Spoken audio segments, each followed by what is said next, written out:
What's up, YouTube? This is Zach with Veteran Construction. On my last video, rolled roofing part 2, some people brought up to my attention that I may have done this wrong or not good enough. And if you remember, I did mention that I couldn't find any good advice on the internet at all, YouTube or anywhere else, on how to flash this in here and this penetration. I've only done a handful of rolled roofing, of which most were just flat runs like this, you know, maybe a wall or whatever. But anyhow, somebody brought it up that we should have,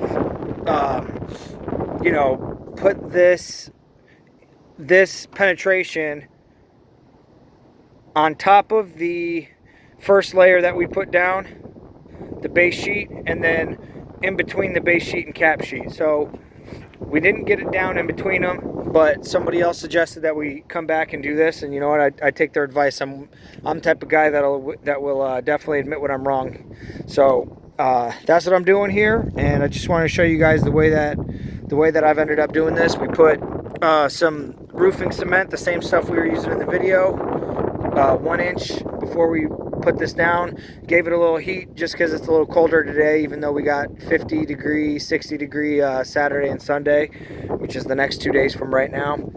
And we're gonna go ahead and add some more in here to really close that off, and it'll be a good extra layer of protection here. So sorry that I took a long time to post that video, mostly because I had this deeper sense that I was incorrect. So that's what happened there, and I hope you guys learned something about this and about me. Okay, thank you. Bye.